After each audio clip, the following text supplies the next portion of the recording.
Life can be messy, but you don't have to figure it out alone. Hey, it's the Luskos. Join pastors and best-selling authors Levi and Jenny Lusko on Hey, It's the Luskos for honest conversations about faith, marriage, family, grief, ministry, and all the unexpected moments in between. You'll laugh, you'll be encouraged, and you'll be reminded that God is faithful through every season. It will always come back to Jesus in the end. That's right. Tune in to Hey, It's the Luskos with Levi and Jenny Lusko. Available now wherever you get your podcasts. Say hello to my little friend. What the hell's going on out here? Ooh, that's a bingo.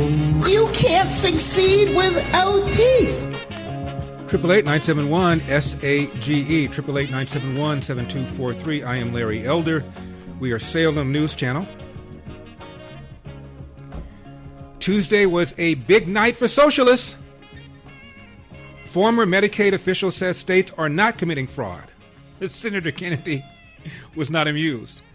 Democrats are not only refusing to denounce Hasan Piker, the DSA member who said Hamas is 1,000 times better than Israel, they are embracing him. Does the Muslim Brotherhood have an alliance with the Democrat Socialists of America? The stock market hit record highs again today. A Reagan economist says the national economy is doing great. A WNBA coach says trans women should be able to play in the WNBA. We're going to take a trip down memory lane when the great Odersky was fact-checked on what I said about government spending in 1900 versus government spending today. WNBA star Angel Reese, who is black, said there were no black dolls when she was a little girl, which makes her a really important role model right now. Really? It's fact-check time. All of this and more, 888-971-SAGE, 971-7243. I want to give a shout-out to my man David Cole, who, as you know, I mentioned him a few days ago, is in rehab, but he's getting out of jail on August the 18th. He's now walking better, feeling better, talking better, and pretty soon we'll be back to composing. He has another score he's working on right now. So, David, if you are listening, and I know you are, mucho love. I want to start with this letter we received from Frank, who says he's an artist, storyboard artist. Love artists. I don't want to get off on a tangent, but I used to love drawing when I was a kid. I used to love drawing cartoons. And we would get the Sunday newspaper. And the Sunday newspaper had these little cartoons. And I thought cartoonists actually drew that small to fit in those little boxes. And I would get so frustrated because I would try and draw, but they were so tiny, it was hard for me to be exact when I was drawing. But I tried. And it wasn't until years later I found out that most artists draw on this big fat easel, and they have a machine that reduces the thing to the size that it fits on the newspaper panel. So all this time I was trying to draw characters that were that small. Okay, Larry, who cares? Now, received this letter from Frank. Larry and crew. Wild Bunch, this means you. That's what I refer to my crew as. And my crew consists of Mr. McConnell, Mr. Levan, Ricky, Matt. Who am I leaving out? Oh yeah, of course, Rick. Richard, as he tells me to call him. That's the Wild Bunch. So Larry and crew. Love this show and everything you guys do. I was listening to Larry's show today, and right before the 6 p.m. on AM 870, which is the affiliate here in L.A., Larry played a soundbite of a conservative talking to somebody else. Who was talking and to whom was he speaking? I didn't catch that. Anyway, I would love to know who the guy is, listen to more of his talks or speeches, or even read his books. Thanks, Frank. Well, the gentleman you're referring to is the great Milton Friedman, the economist, who wrote, among other things, with his wife, also an economist, Free to Choose. PBS made a series out of it, which was hosted by Arnold Schwarzenegger, which is one of the reasons I supported Schwarzenegger when he ran for governor in the recall election, because I assumed that he was a real libertarian. He's not. He's more of a populist and more left than he is, in my opinion, conservative. But Arnold Schwarzenegger hosted the series that was done on PBS years ago about his book called Free to Choose. And Milton Friedman was on a daily talk show hosted by Phil Donahue. Phil Donahue later on got a show on MSNBC Hee Haw, and it was clear how left-wing he is, although you can tell that from his exchange with Milton Friedman. Friedman is a well-known libertarian, also a member of the Republican Party, as I am. I call myself a Republictarian. I don't think he's ever called himself that, but he was a member of the Republican Party and a very prominent small L libertarian. And they were discussing, and the reason I'm talking about this is because of the victory these socialists received on Tuesday. The candidate in Michigan, Abdul El-Sayed, won his race. There were two other left-wing Michigan people running for the House who won their races. And you know about the candidate in Wisconsin, the governor, in the governor's race. She's leading on the Democratic side. So there are going to be a bunch of these Democrat socialists who will be running in the general election. Many of them are going to be winning. Here in L.A., we already have 4 of the 15 members of the L.A. City Council who are Democrat Socialists of America. There is a Democrat Socialist of America running against the already left-wing mayor, and the polls show that she has got a shot at unseating this mayor.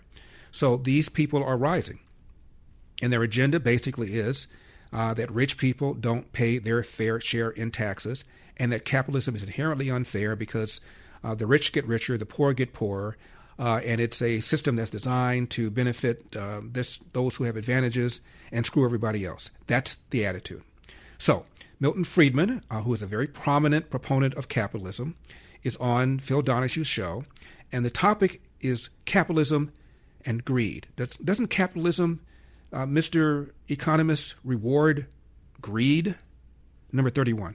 When you see around the globe the maldistribution of wealth, the desperate plight of millions of people in underdeveloped countries, when you see so few haves and so many have-nots, when you see the greed and the concentration of power within, did you ever have a moment of doubt about capitalism and whether greed's a good idea to run on? Well, first of all, tell me, is there some society you know that doesn't run on greed? You think Russia doesn't run on greed? You think China doesn't run on greed? What is greed? Of course, none of us are greedy. It's only the other fellow who's greedy. The world runs on individuals pursuing their separate interests. The great achievements of civilization have not come from government bureaus. Einstein didn't construct his theory under order from a bureaucrat. Henry Ford didn't revolutionize the automobile industry that way. In the only cases in which the masses have escaped from the kind of grinding poverty you're talking about, the only cases in recorded history are where they have had capitalism and largely free trade. If you want to know where the masses are worst off, it's exactly in the kinds of societies that depart from that. So that the record of history is absolutely crystal clear, that there is no alternative way so far discovered of improving the lot of the ordinary people that can hold a candle to the productive activities that are unleashed by a free enterprise system. But it seems to reward not virtue as much as ability to manipulate the system. And what does reward virtue? You think a communist commissar rewards virtue? You think a Hitler rewards virtue? You think, excuse me, if you'll pardon me, do you think American presidents reward virtue? Do they choose their appointees on the basis of the virtue of the people appointed or on the basis of their political clout? Is it really true that political self-interest is nobler somehow than economic self-interest? You know, I think you're taking a lot of things for granted. And just tell me where in the world you find these angels who are going to organize society for us. Well, I don't even trust you to do that. Now, we were talking over the last several weeks about how much the rich, the top 1%, pay in taxes. And I've told you about the party that I went to where I found a woman who was whining about how the rich don't pay anything in taxes. And I told her, depending upon how you define the word rich, I'm rich. I offered to show her my tax return. She didn't want to see them. So I asked her what percentage of all the federal income taxes was paid by the top 1%. And she said, 1%, 2%. And I made an expression on my face like I just smelled something really bad. And to let her know that she was clearly off, but she never even asked me what the number was. And I didn't tell her because I knew she didn't care. I knew she didn't want to know. I knew she wouldn't retain it when I said it. The top 1% pay over 40% of all the federal income taxes. Here in California, The top 1% pay over 50% of all the state income taxes, the largest source of revenue in California, while the rich are making around 20% of the nation's income.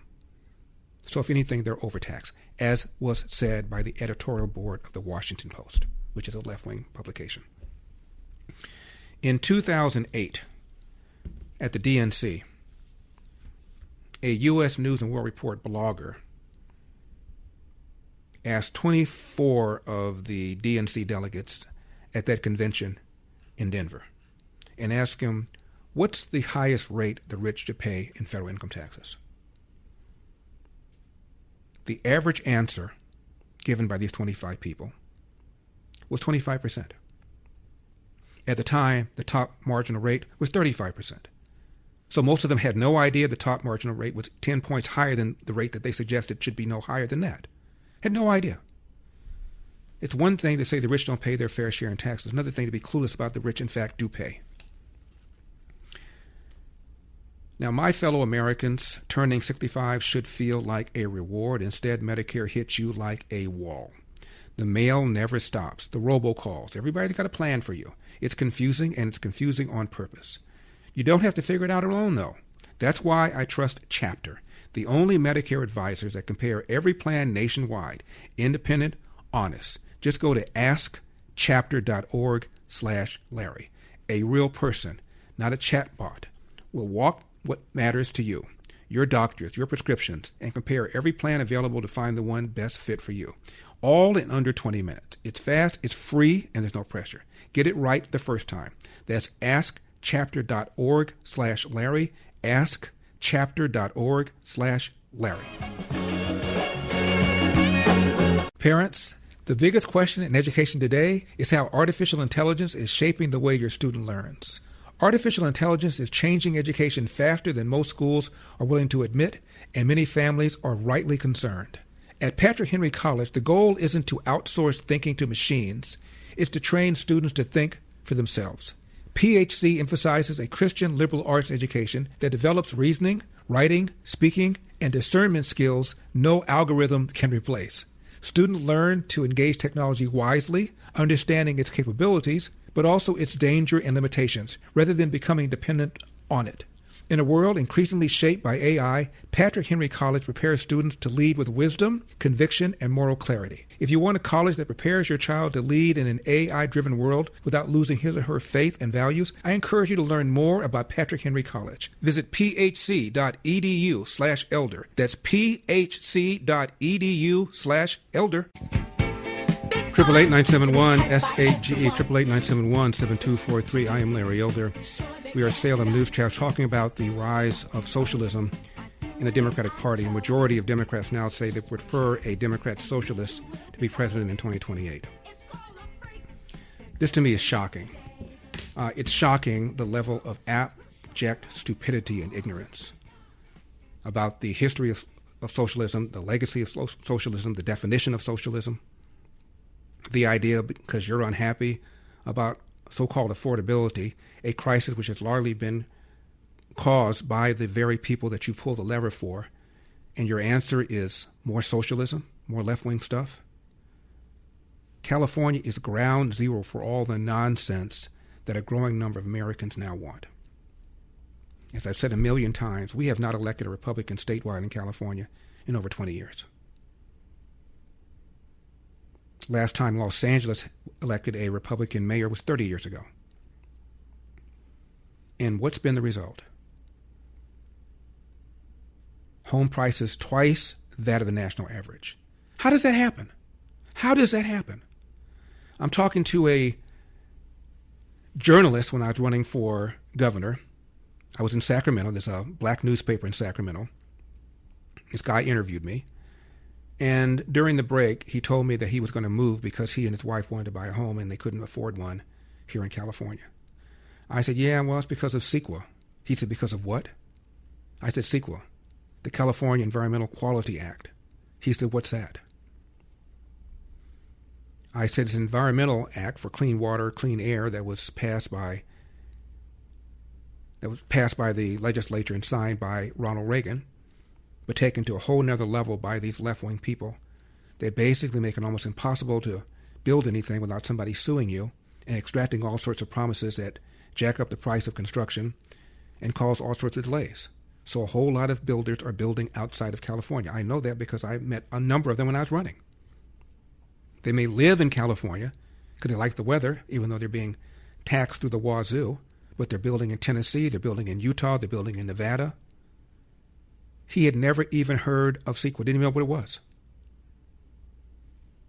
Twice that of the national average. Leo Hanian is an economist we've interviewed for years at UCLA. He said because of the propensity for earthquakes here in California, and therefore houses have to be designed somewhat differently, the average price should be higher by about 15%, maybe 10%, but certainly not 100%. And then we have, of course, the highest gasoline prices because of the fuel additives to fight climate change. Big newspaper in the UK says the reason our cost of living is so high is because of these ill-advised climate change policies. Long article basically saying everything that Donald Trump said about these renewables was accurate. But here in California, you think Joe Biden was a climate change extremist. Joe Biden never suggested banning the sale of gas-powered cars by 2035, which Gavin Newsom did until there was a big pushback and he stopped.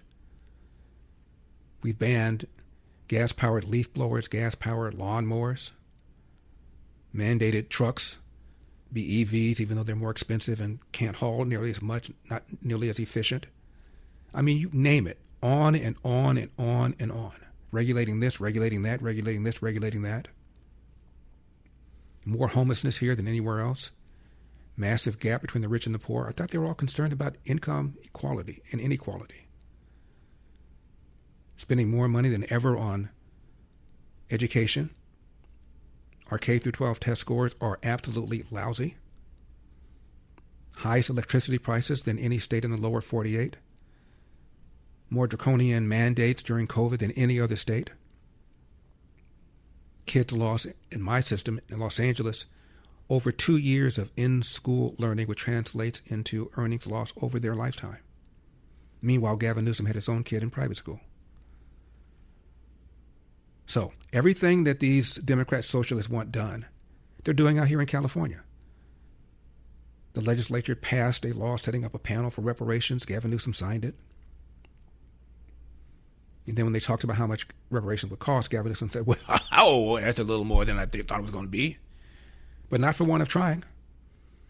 And more illegal aliens are getting health care at taxpayers' expense. The only reason not all of them get it is because the bill came in, which would have been even larger than the entire state budget.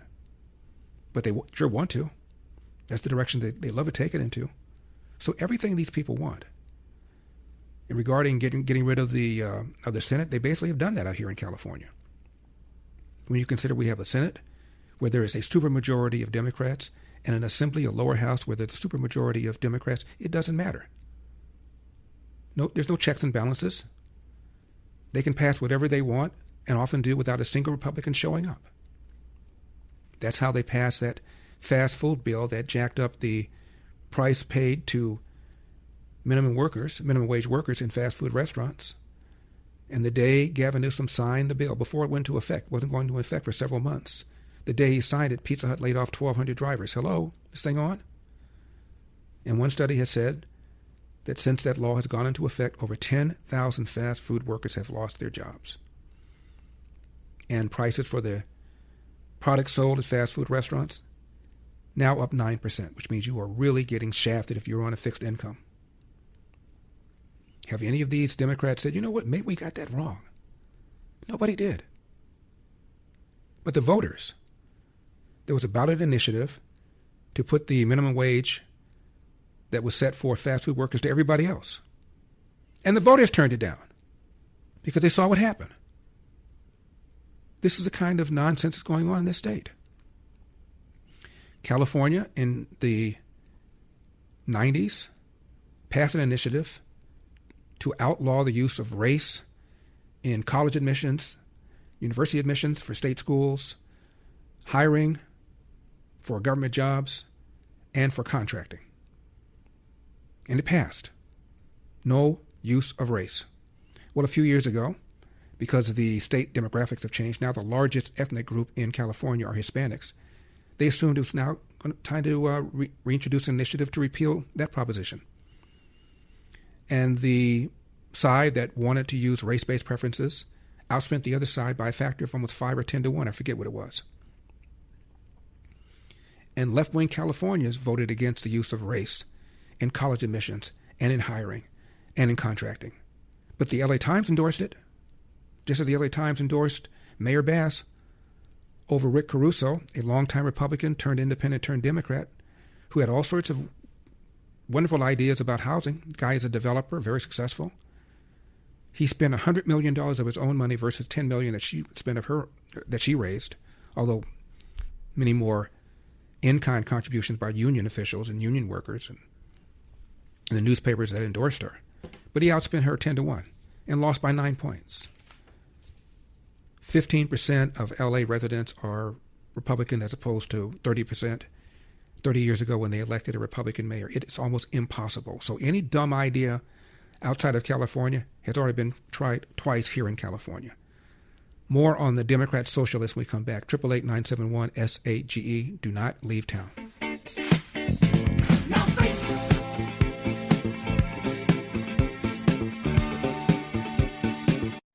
Half a century later, Watergate still shapes how Americans view power, scandal, and trust. This weekend, the America 250 film series presents Watergate Secrets and Betrayals. Revisit the investigation through archival footage, interviews, and new arguments about what happened.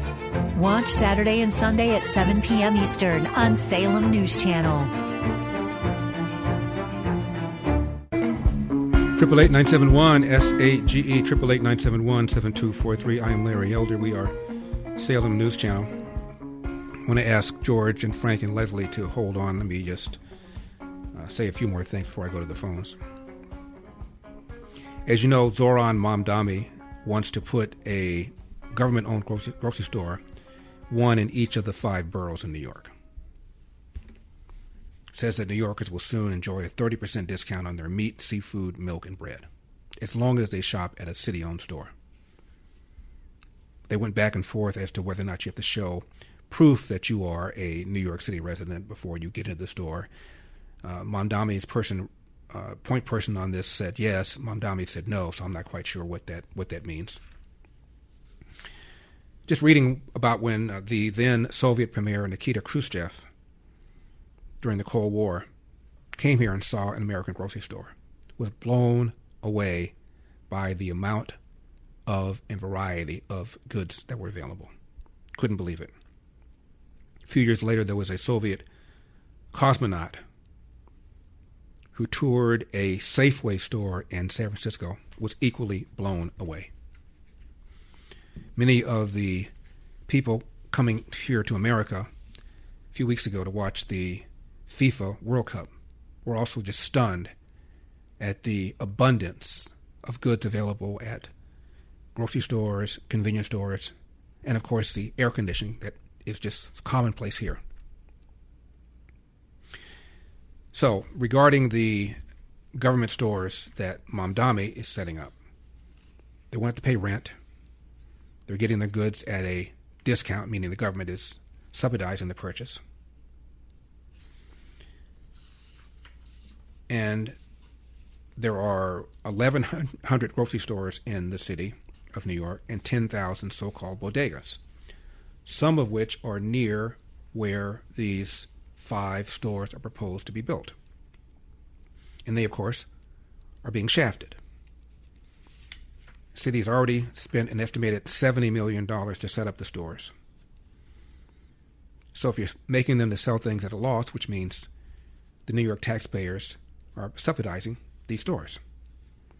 And if you're paying taxes and you're operating a competing store, you're subsidizing your competitor. How stupid is that? There's a organization called Multicultural Business Coalition Board. And they're filing a lawsuit to block these government stores. And these are often people who are black and brown, Asian, African, Caribbean, Hispanic, Middle Eastern, and Jewish-owned stores. The organization includes 50 chambers of commerce representing them. And the president of United Bodegas of America said, having items that sell for 30% less than our prices means nobody will come to our stores. So these stores selling subsidized goods being paid for by their competitors in part will put their competitors out of business. Now, the net profit margin on these stores, big ones and small ones, range from 1% to 3%, meaning they're very difficult to run. One of the reasons that there's so many bodegas with family members there is because a lot of family members are working at or below minimum wages, or sometimes even for free. They're family run. The margins are that thin. And you really think that a store, by the way, it's going to be operated privately, but government supervised, will be able to run it more efficiently than these private sector people? We've had one in Kansas City that was government run, and pretty soon ran out of all the goods and they shut it down. It was a big disaster. And the only way this will continue to work is because more and more tax dollars will be pumped into it to keep it all set up. So on the surface, it'll look just fine for a while. They tried it in Venezuela. You know what happened? Black market. If you're selling stuff at 30% below fair market value, a lot of people working in the stores and distributors just went across the border and sold them for a higher price and made money. And that's what's going to happen here. There's going to be a massive black market, lots of theft. They're going to run out of the supplies. And then they're going to somehow figure out some way of blaming it on the other competitors, and if Trump is still in office, blaming it on Trump.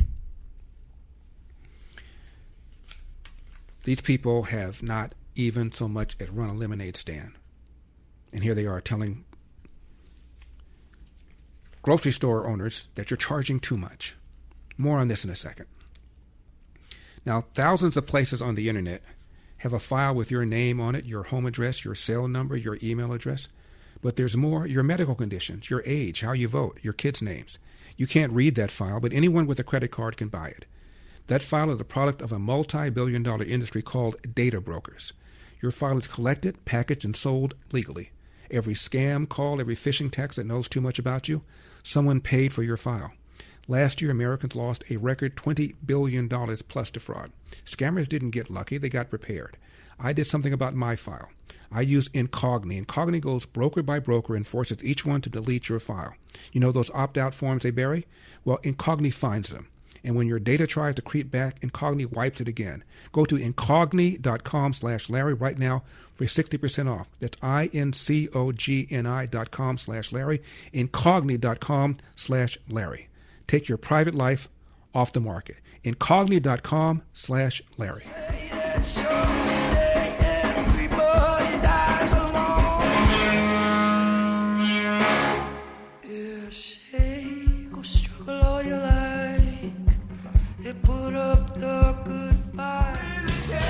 Triple 8-971 SAGE 888-971-7243. I am Larry Elder. We are Salem News Channel. You already know groceries aren't getting any cheaper, so let me help you save money somewhere else. Right now, when you switch to Sage Wireless, I will pay your first month phone bill. That's right, 100% free with promo code SAGE100. Keep your phone, keep your number, get a new one, even add a second line. You will get reliable coverage on AT&T's very same towers, just at a far more affordable price. And wait for it, a portion of every bill helps support food for the poor. It's on me. Go to sagewireless.com and use code SAGE100 at checkout. That's sagewireless.com, sagewireless.com. Leslie, are you still on the 101? Yes, I'm still on the 101, and by the way, Larry, I already have my town hall tickets, so I'm excited about that. Outstanding. I'll see you there. Okay, so here's my idea for either like billboards or T-shirts. We should put something that says, why have GLP-1 the fat drug when we can have socialism where everyone will be starving? I like it. I think that would be awesome because this is where, I have a granddaughter that's going to be 3, and I'm worried that she's going to be in breadlines one day.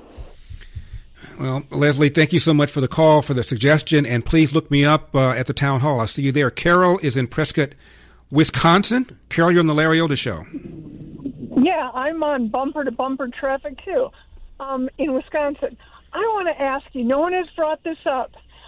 We have monies to give to all of our kids, and a lot of them believe in the socialism, communism. Right. They won't get our inheritance if they believe in that. I mean, if that happens, why doesn't anyone talk about no one will get their parents' inheritance money? Yeah, Carol, they haven't thought it through. Thank you so much for the call. I feel the same way about these colleges and universities. These left-wing schools have these massive endowments. Where do you think they get the money? Somebody graduates, starts a company, does an invention, and gets fabulously wealthy and gives a lot of money to the school so the kids can learn to be socialists. When the money that they're getting and spending was not created because of socialism, it was created because of the free market system. It's just the lack of just thinking things through is really mind-boggling. We're going to talk about why this is next hour, because I have a theory. George is in Santa Barbara. George, you're on the Larry Otis Show. Thank you for calling. Hey, well, thanks for taking my call, Larry. I wanted to give you a little insight onto the housing crisis problems in California. I have a propane delivery guy that's your typical good old boy, second or third generation Mexican-American, and he's complaining to me that he couldn't buy a house because he keeps getting outbid by illegal immigrants that group up 2 or 3 families and outbid him for a home. He's been trying for 3 or 4 years, 5 years, and I just found it so ironic that this typical Mexican-American kid that probably you and I kind of grew up with in L.A., he's complaining about illegal immigrants outbidding him for houses up here, and he's been trying for years, and he's got a great job, but he said that the banks will actually loan them money. George, did you happen to ask him who he voted for? No, I didn't, but that's the next time he makes a delivery, I'm going to get into it with him. Ask him, is he voting for the very same people who are causing him to have this kind of affordability problem? I just saw a study that said in the 4 years under Joe Biden, because of these millions and millions of illegal aliens that came into the country, rent went up 20% and home prices went up 30%. So because of all these illegal aliens, the very same people who voted for Joe Biden were experiencing higher cost of living in renting and buying a home. Is this thing on? And in L.A. County, I'm not saying it's happening all over California, rents have gone down in price. Why? Because so many illegal aliens have been either deported or in fear of deported have self-deported, leaving all sorts of vacancies that we didn't have before. What does that tell you? And then the very same people that pulled that lever for that party will go BMW about affordability. It just drives you insane. And what's their answer, of course? Tax the rich, causing more and more rich people to leave California and states like New York and Illinois, which is why even Gavin Newsom does not support the so-called wealth tax that's going to be on the ballot here in California. And the polls show it is likely to pass. It is supposed to be a one-time 5% tax on the net worth of billionaires. And believe me, it's not going to be one time. Which will only increase the exodus of people like Elon Musk, who used to live here, Peter Thiel, billionaire, used to live here, and others who used to live here. And as I said earlier, the top 1% account for 50% of all the state income taxes here in California, which is the number one source of revenue. So all you're doing is chasing out the very same people that you rely on for all the goods and services and all the welfare schemes that you want here in California. It's idiotic. It's insane. And what do we do? Well, the mayor of L.A., who's already left-wing, is facing a very serious challenge from somebody who's even more left-wing, a member of the Democrat Socialists of America. And the opponent that Steve Hilton is running against, Javier Becerra, when asked what grade would he give Gavin Newsom on homelessness during the debate, he said he would give him an A. And what's his plan? Tax the rich. Even Bill Maher complained that he was paying, this was before the wealth tax gets passed. Bill Maher is not a billionaire, at least not yet. But he complained, Bill Maher did, that he was paying 60% of his income in taxes because he doesn't have unearned income. He has regular income, like most people do. 60% complained about it. And they want people like that to pay even more. So Tuesday was a really big day for people like Abdul El-Sayed. We're going to talk about him. We're going to talk more about the DSA and about the assertion that government can run private businesses better than private individuals can. Now, when it comes to supplements, two things matter most: that it works and that you can trust it. Rather than just tell you about Relief Factor, we'll let our customers do it. We hear from people every single day whose lives have changed, and we'd like to hear you tell your story. Chris, for example, has spent years doing physical work, leaving his feet sore at the end of the day. After starting Relief Factor, he felt so good he did something he hadn't done before. He ran a half marathon. Now he tells his friends about Relief Factor. I have back issues. I take Relief Factor every single day. Now, they make it easy to find out if you'll be the next person telling us Relief Factor gave you your life back. 3 weeks, just $17.76. Just go to ReliefFactor.com, ReliefFactor.com, or call 800-4-RELIEF. That's 800-4-RELIEF. We'll connect you with our friendly local team, and they will do everything they can to help. ReliefFactor.com, ReliefFactor.com, 800-4-RELIEF, 800 the number 4 relief.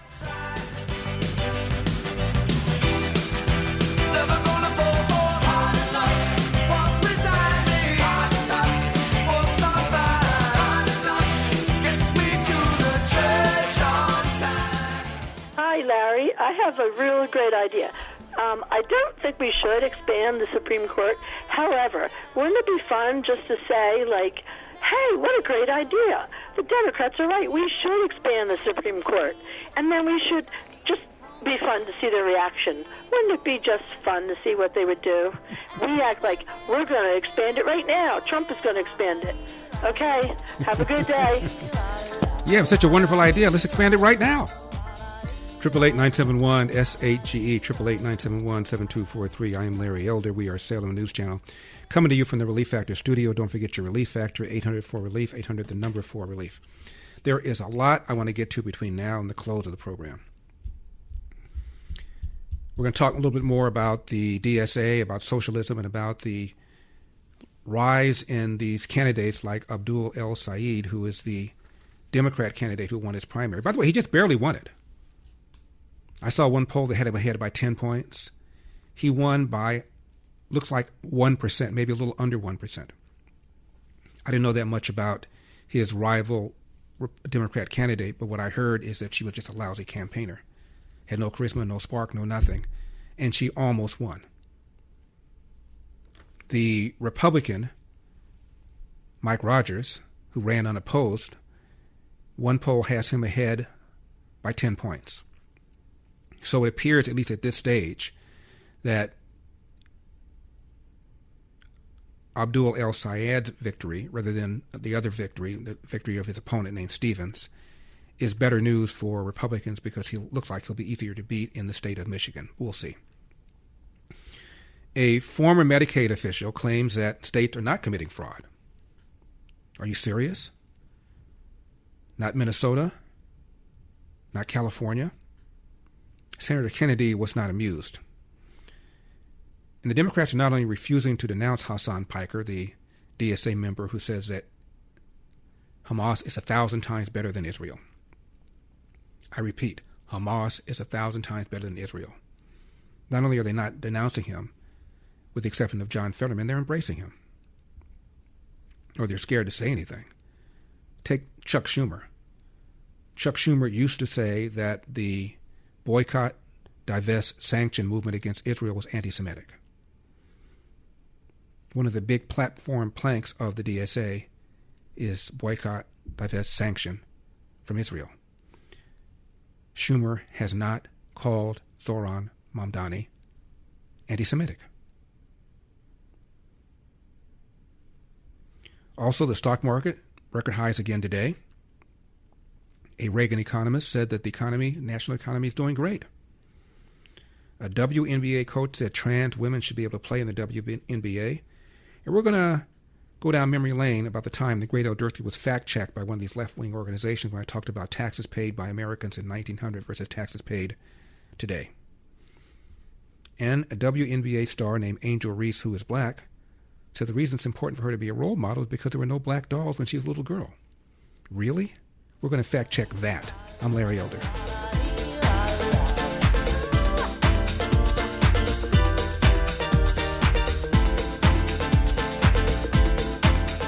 So let's get her teed up! Do you want to play what? Say hello to my little friend! What the hell's going on out here? Ooh, that's a bingo. You can't succeed without teeth. 888-971-SAGE, 888-971-7243. I am Larry Elder. We are Salem News Channel coming to you from the Relief Factor studio. Don't forget your Relief Factor, 800-4RELIEF, 800 the number 4 relief. Continuing our discussion about the success the DSA candidates had on Tuesday night and about the growing number of Democrats who prefer socialism over capitalism. And it stems in large part because a lot of these politicians and people that are supporting them have never so much as run a hot dog stand. They have no idea how difficult it is to make a buck given the competition that is inherent in capitalism. We're talking about the very small margins. Out of all the revenues from these stores, the average profit margin is 1% to 3% of revenue.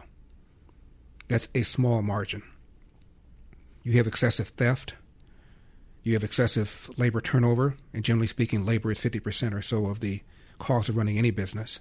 And there goes your profit margin. My father, who ran a small cafe near downtown L.A. for something like 35 years, was talking to my uncle, his brother-in-law, who's a professor at a prominent university. And my uncle decided to start a restaurant near the university because he assumed that the kids were there, they wanted fast food, they wanted kind of food that my dad serves, and my uncle thought that he would open up a restaurant because of this almost captive audience. So he talked to my father about it. My dad listened and answered a few questions. And then my uncle got up and left. My dad said he's going to lose his shirt. And I said, why? He says, he has no idea how difficult this is. He thinks he can just hire somebody, not be involved in a hands-on way, and it'll run well. He said it won't. My uncle got the restaurant, and he had a great deal of difficulty running it. And eventually he had to sell it because he couldn't make a profit. I worked with my dad for years. The man got up at 4, and when I worked with him on Saturdays and on summers, we then drove to a supply place where he got straws, he got this, he got that. And then we got there, and my dad made biscuits, homemade biscuits. It was almost like a scientist. He had scales with little weights on them for put the sugar and the flour and the this and the that. It was really intricate watching him set this up. Every place in this little, when I say restaurant, it was really a diner. Imagine an aluminum box and seats around it and the grill right in the center. And every place had a purpose. Straws were here. Hot dogs were here. Bacon was here. My dad initially had salt shakers, but people would steal the salt shakers, so he put little salt packets. Same thing with jam. People would often steal the little glass cups. My dad would then get little packets. Everything changed over the years. He would always look for ways of improving, saving money, being more efficient. And he opened at 6:30. Not 6:31, not 6:29, at 6:30 on the dot. Closed at 2:30. Not 2:31, not 2:29, 2:30 on the dot. And don't let a fly get into the restaurant. It was all hands on deck to get rid of the fly because he did not want the fly to be pestering the customers. And the food was wonderful. He baked his own pies. Cherry pie, pecan pie, sweet potato pie. He baked his own cakes. Cherry cake, German chocolate cake. And they were wonderful. And it was in a lousy location. By lousy, I mean in a residential area, because we lived in the house where the restaurant was. My dad tore down the house because it was zoned for light industry, so you could build a restaurant there. But because there was no real traffic on either side, you had to know about the restaurant to go there. So it was all word of mouth. You couldn't drive by on a busy street and see the restaurant. You just pull over, which is why you see most restaurants in busy streets, because a lot of the traffic, people look up, see the sign, they pull in. It was a lousy location, always lousy location, because the food was so good. During rush hour, which was between 11:30 and 1, it was standing room only, and people would be calling on the phone to order things they could pick up. It was a very popular restaurant. And my dad retired. He was 82 when he retired. And so he wanted to sell it. And I handled the legal work. So he got a lawyer for free. And I said, Dad, don't think that whoever you sell this to will be able to run this restaurant profitably. He said, why? I said, no one's going to put the care, tender, loving care that you put into this. No one will. My dad worked 5.5 days, and then on Sundays he came in and did stuff that he couldn't do during the week. I said, no one is going to put this kind of time, this kind of care, this kind of attention to detail that you've done. And so we sold it to a non-profit organization that wanted to run the restaurant so that people who were, how can I put it, delinquents or had just gotten out of prison would have somewhere they could learn how to do a trade. And so I made sure in the agreement that if the restaurant failed and they couldn't pay their balance, we got it back, because I knew it wasn't going to run. I said, Dad, it's going to last maybe 2 months. It lasted a month. My father used to tell me, you serve somebody a wonderful meal and they'll tell 5 people. You serve somebody a lousy meal, they'll tell 25 people. So it wasn't long before they began serving meals that did not come close to the quality of my father's, and it didn't take long. So we took it back. And we sold it again, this time to somebody who wasn't using the building to run a restaurant, but using the building to run something else. The building's still there. My father had retired, and after a few years, I said, Dad, you want to go down to the restaurant and just say hello to the people around there? And he said, okay. So we drove, and I said, Dad, you want to get out of the car? He said, no, you just go in and say hello. So I went in, and the guy running the place, he was used to repair appliances like refrigerators and stoves and things like that. So I walked in, and I said, I'm Randolph's elder son. He goes, you're Randy's son? Is he here? I said, yeah, he's outside in the car. So he came out, neighbors came out, and they treated him like he was a rock star who was coming back to give a performance. By the way, my dad owned the restaurant property and then a property next to it where he rented it out to a woman who was still living there with her family. And it was in an area called Pico Union, which was and is heavily Hispanic,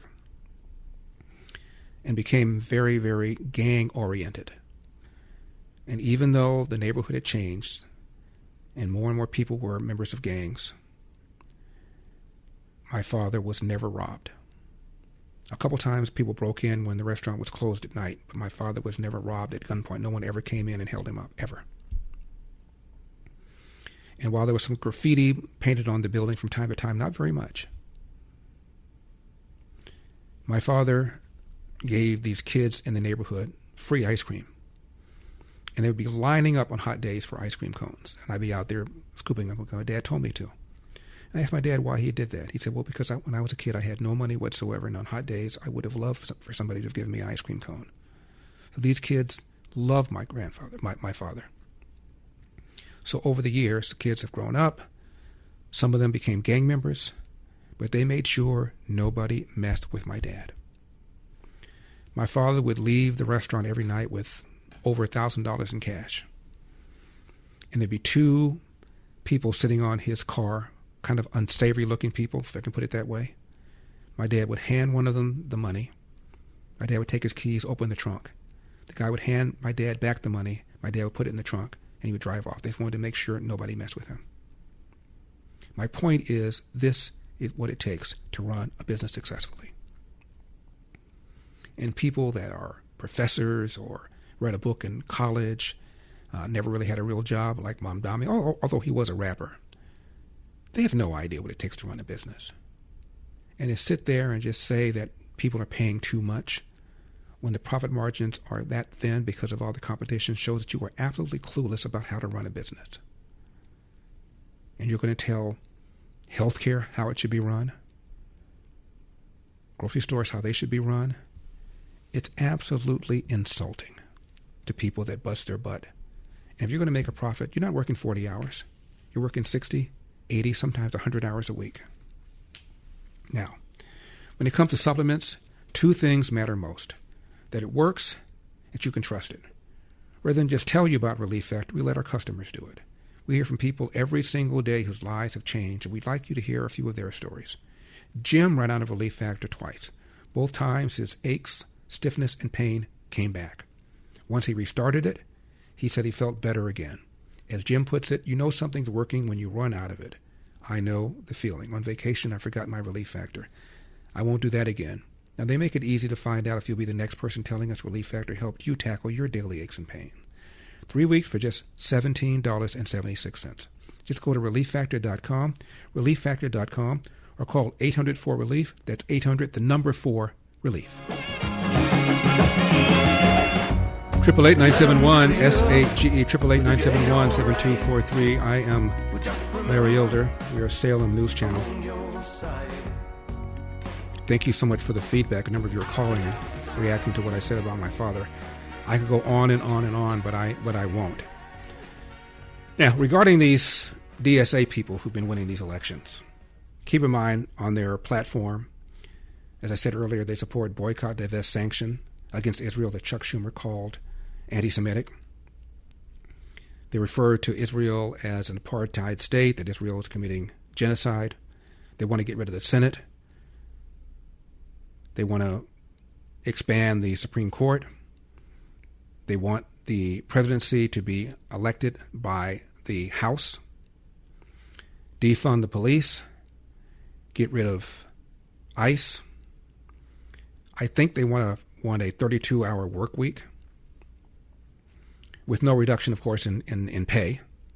So you're forcing your employers to pay you more for less work because essentially that's what you'll be doing. And eventually, several of them support communism. Sia Weaver, the tenant director for Zoran Mamdani, once tweeted, "Elect more communists."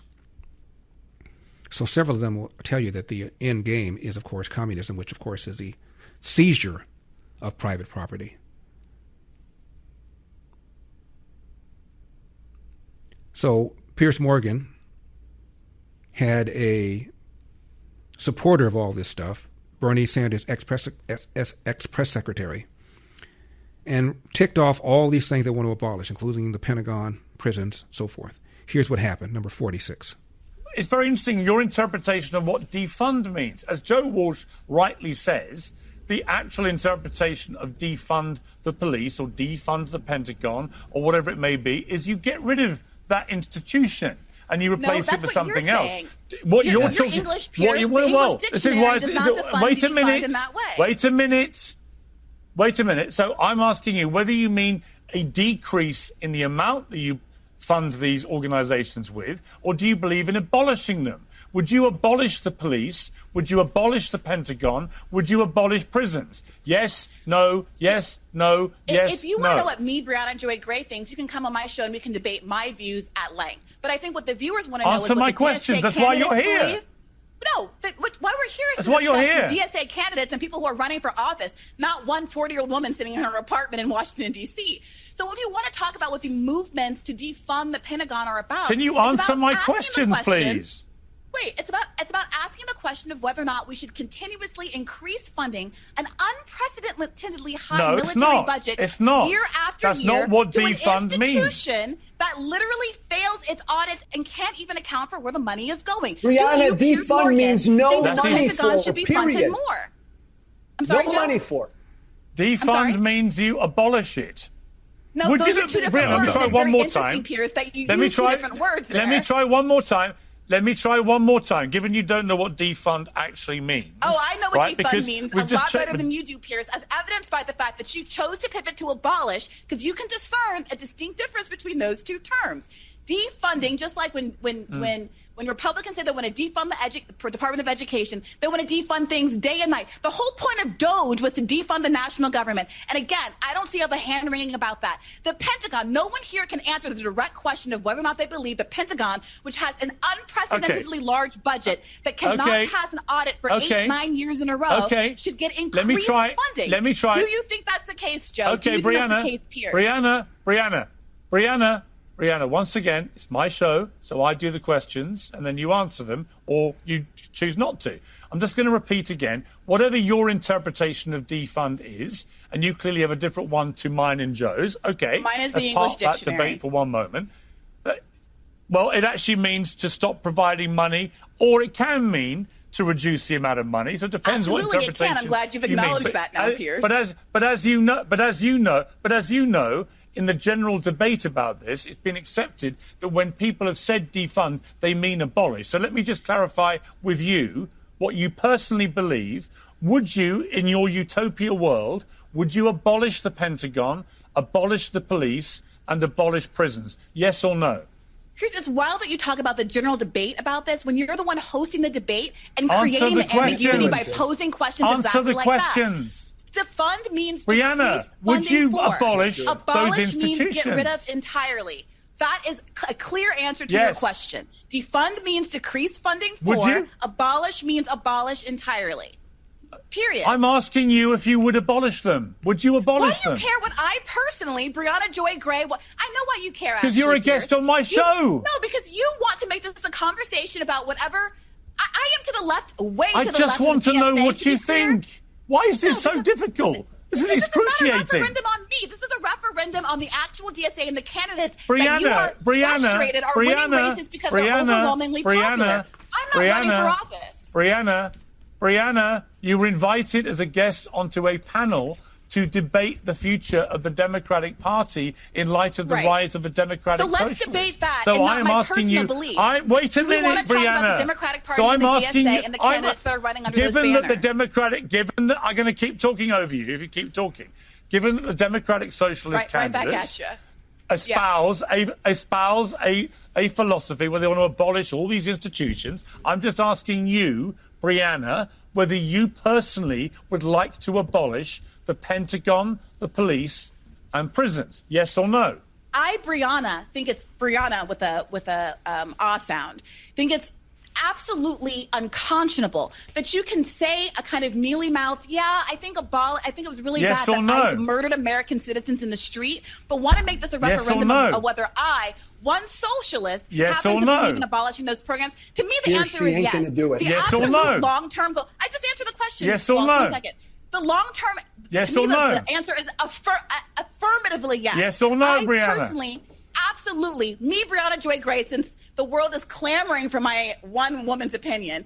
Absolutely Yes. do believe in abolish the police, abolish the Senate, abolish the Pentagon. I do not think the American war machine, which has caused unfathomable horrors across the globe for the entirety of all of our living memory, should persist. Got it. I We've think got there. absolutely the Pentagon We is got a it. force We for got evil our in the answer, world. Piers. I think the police. We got it. We got it. We got you on the record. That's a wrap. That's a We wrap. got it. Has We not got it. done anything Brianna. to solve crime and bring it's a public wrap. safety to the It's a United wrap. States of It's a wrap. America. Brianna, it's okay. Sorry, Brianna, just to be Well, you clear, know you've what the agreed answer to you would that question? abolish the... Yes. the Abolish it all. Wait a minute, Brianna. Please stop talking. You would abolish the Pentagon and the police. You said, what about prisons? Would you abolish prisons? Oh, they're first on the list. Just like Yes. the DSA, Megan Romer Great, said. great, the okay. long-term Let me goals- go through Now, all let of me it. be- Great, let me no, be clear, it's Piers. all right. We're done. No, let me be clear. We're If you want done. me to answer We're the done. question- So she's on the record. Abolish the Pentagon, abolish the police, and abolish prisons. A DSA National Committee member refused to answer the question whether non-citizens who kill or rape should be deported. Stick around for that. 888-971-SAGE, 888-971-7243.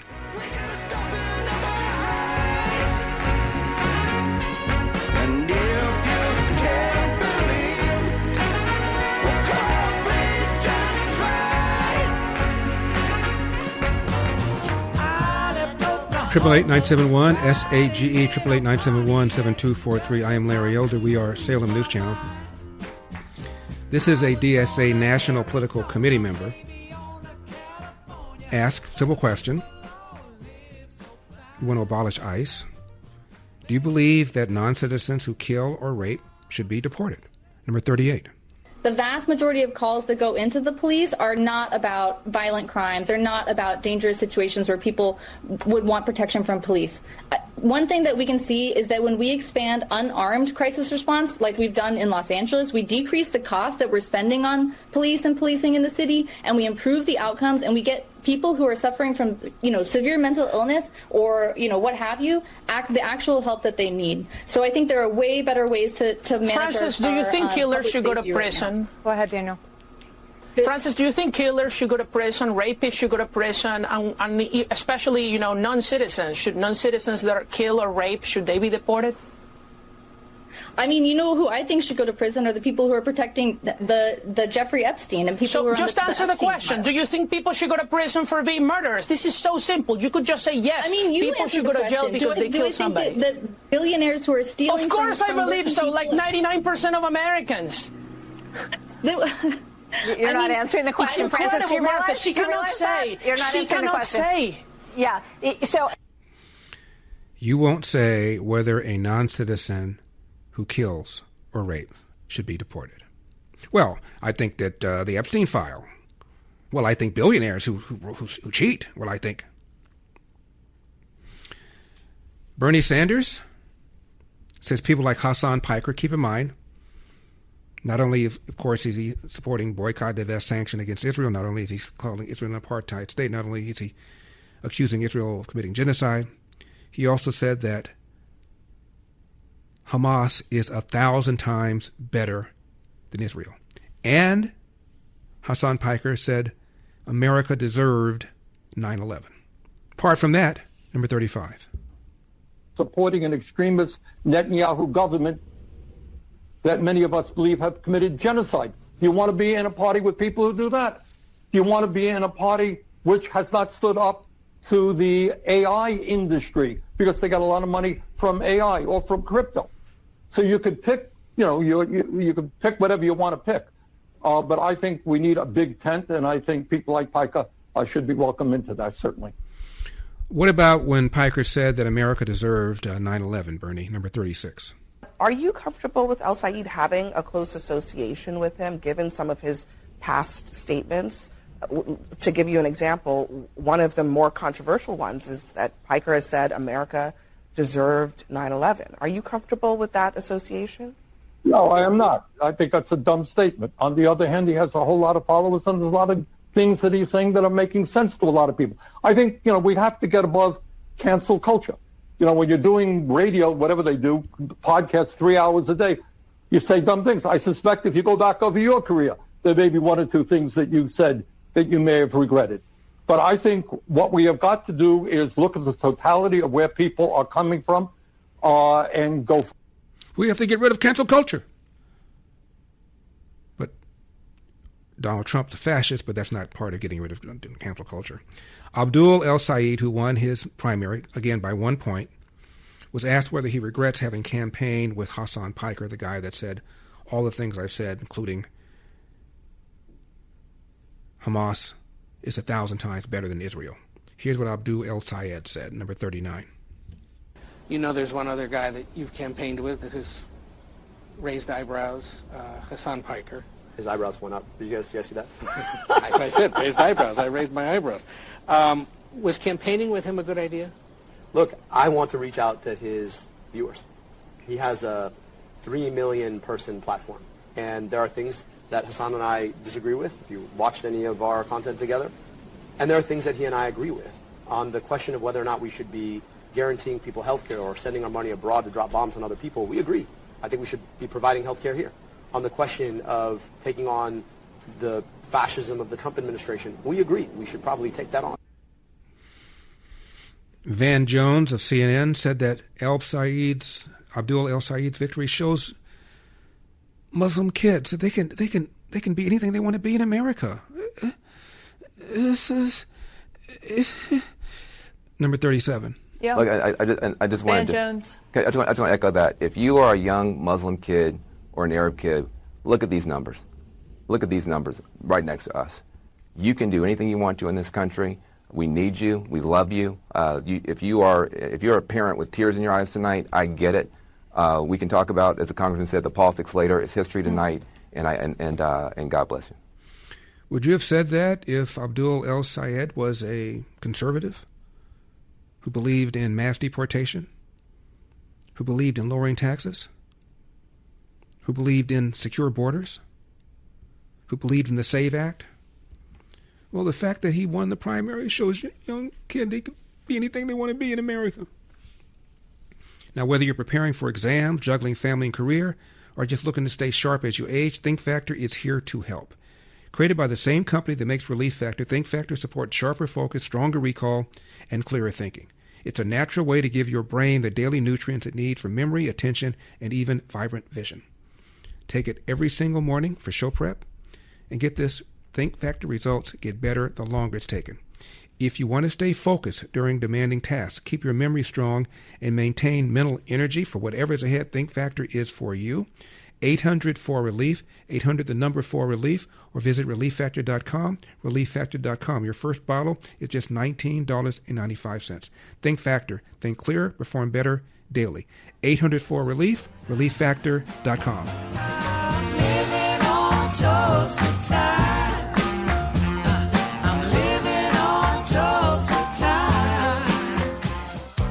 888-971-SAGE, 888-971-7243. I'm Larry Elder. We are Salem News Channel. Nancy is in Philadelphia. Nancy, always nice to hear from you. Hello, Larry. Hey, Nancy. Can you hear me? I hear you fine. Listen, my comment might be a little bit out of sync because when your show is being aired live, that's not when we're hearing it on the East Coast. So it may be a little bit behind time.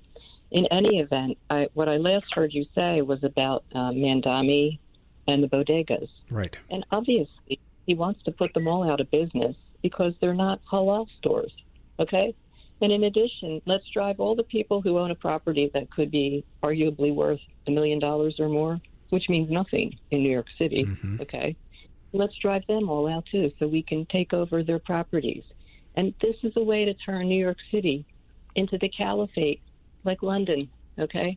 And by the way, my personal belief is that everything that's happening right now is so that Hillary Clinton can step forward with all the money she'll get from Alex Soros, who's married to her second daughter, Huma Abedin. And she can step forward and say, I'm the moderate Democrat. You know, you Republicans, you know, and you Trump supporters who don't like Trump, and you know, Donald Trump's a bad guy, and all you Democrats who don't like the crazies on the left, now you can all vote for me, especially women. All the women should vote for Hillary because she'll never give up her dream of being president of the United States. No, hell has no fury like a Hillary scorned. Well, Nancy, thank you for calling. I do not doubt that Hillary would love to try it again. There's no way this version of the Democratic Party would support her. She's not left-wing enough. She is not crazy enough. She has said too many things about being a capitalist. So, no, there's no way. Plus, she's lost already, and they want, quote-unquote, fresh blood. The damage done to New York City, though, I agree with you. It's going to be severe. And as I mentioned, the organization of bodega owners, Asian, Latino, Jewish, Black, Hispanic, are filing a lawsuit to try to stop this. Don't know whether they're going to be successful. But these are the people that people like Mamdani purport to care about, quote-unquote, people of color, except for Jews.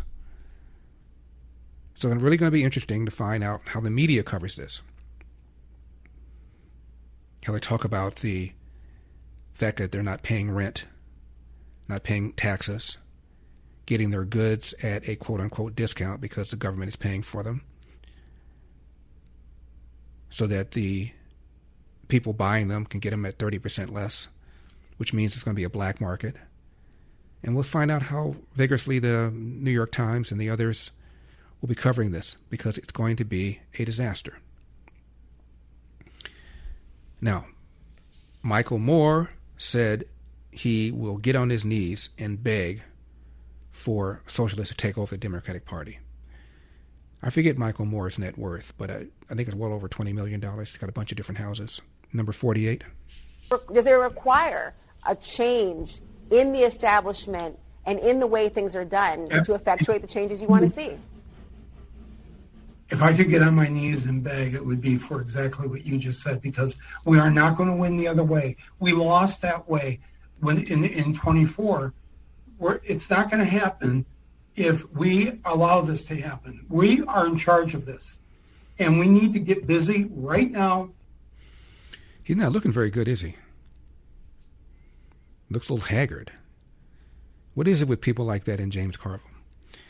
Now, following up on what Nancy said about the ultimate end game, this is what Ted Cruz said about the alliance between the Muslim Brotherhood and the DSA, number 49. Does the Muslim Brotherhood also partner with political groups such as the Democratic Socialists of America? Yes, sir, they do. Would you agree that this alliance between the Muslim Brotherhood and the DSA, otherwise known as the Red-Green Alliance, is based on a shared hatred of America, Israel, Western civilization writ large, capitalism, and democracy? Yes, sir, I would. And I would go further as to say it's also united around a revolutionary objective advocating for the overthrow of the U.S. Constitution. Ms. Claypuck, let's move to you. Debbie Dingell, who succeeded from her husband, Representative Dingell, who died, Michigan, says there's certain parts of the Abdul El-Sayed platform that I don't support, but we're on big tent. 43. Just in the last month, Sayed has said Israel should not exist as a Jewish state. I've known you. Hang on, I've known you a long time. Can you support that? And if so, how? No, I categorically won't support that. Israel has a right to exist. Then how can you endorse him if he is the candidate in November? Bill, I'm going to be very blunt. There are going to be a lot of things that I don't agree with Mike Rogers on either. And I have told Bill exactly what I think. He then, says, well, this, or this. I'm going to get him on record. So somebody who says Israel should not exist in its present constitution. Israel is an apartheid state. Israel's committing genocide. Hamas is 1,000 times better than Israel.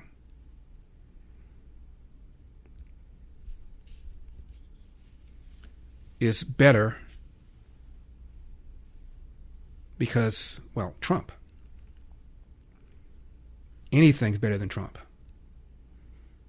A guy who had a Nazi tattoo on his chest until the allegations from other women is better than Trump. A candidate who has tweeted her hostility towards interracial couples, I'm referring to Daralisa Avila Chevalier, is better than Trump. Candidates who want to abolish ICE, abolish the police, abolish the Pentagon, get rid of the Senate. Well, it's still better than Trump. Now, thousands of places on the internet have a file with your name on it, your home address, your cell number, your email address. There's more. Your medical conditions, your age, how you vote, your kids' names. You can't read that file, but anybody with a credit card can buy it. That file is a product of a multi-billion-dollar industry called data brokers. Your file is collected, packaged, and sold legally. Every scam call, every phishing text that knows too much about you, well, someone paid for your file. Last year, Americans lost a record $20 billion plus to fraud. Scammers didn't get lucky. They got prepared. I did something about my file. I use Incogni. Incogni goes broker by broker and forces each one to delete your file. That opt-out form that they bury, Incogni finds them. And when your data tries to creep back, Incogni wipes it again. Go to incogni.com/Larry right now for 60% off. That's incogni.com/Larry, incogni.com/Larry. Take your private life off the market. Incogni.com/Larry, incogni.com/Larry. Coming up, Elder was fact-checked once on what I said about government spending. Was I wrong?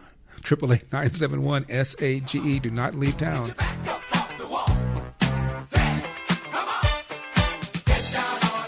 Come on in. If you really want it, you gotta feel it. 888-971-SAGE, 888-971-7243. I am Larry Elder. We are Salem News Channel. I was fact-checked once by one of these left-wing fact-check organizations. I'm going to revisit that.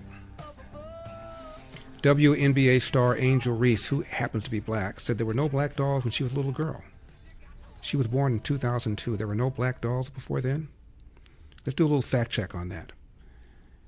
And stock market hit record highs again today.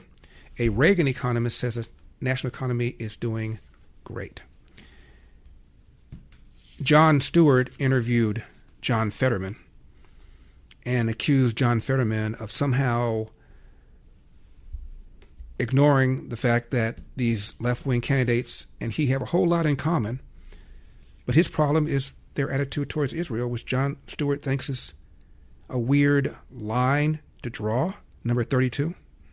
So for you, you could agree with them 90%, but Israel is the red line. Absolutely. Israel for me. Like, I can't ever turn my back to Israel after where it's at. So, and I mean no disrespect on this, but that is not our country. You're saying that these candidates may have great ideas for our economy. They may want to do the exact same thing you want to do in terms of getting money out of politics. They may want to increase the social safety net. They may want to change the balance of power from capital back to labor. But if they don't agree with you on Israel, you don't want them in your party. Well, I don't know who you're referencing to specifically. No, I'm referencing what you just said. Name so, one. in other words, Syed or AOC or Bernie Sanders, I assume you agree with a lot of what they say economically. And what I'm saying is, like, if you are a DSA member, if you are a member of a specific political party, run under your own banner. And now, I think Bill Maher said something very insightful. He said, you know, the DSA are colonizing the Democratic Party. So just be Democrats if you're going to run under the Democratic Party for that. Why have a DSA party for overall? So run on that, and you all understand. It's just an organization. It's not. We have a two-party system. We don't. It's like the Freedom Caucus in the Republican Party. There's Randy Fine and Ogles and all these nutbags that are also part of an area, and Republicans, I'm sure, may not agree with all of them on all kinds of things. But there is no other party. Well, I guess you could try it, but my point is, if you don't disagree with him on a lot of things, why not use some of that energy? And even like Mamdani in New York is DSA, but there are things in the DSA platform that he disagrees with. And I'm assuming there's probably things in the Democratic platform that you might disagree with, but you don't disavow the entire thing. You're literally saying we can all have discussions, except when it comes to Israel. When we come back, Elder fact-checked on government spending. Don't go away.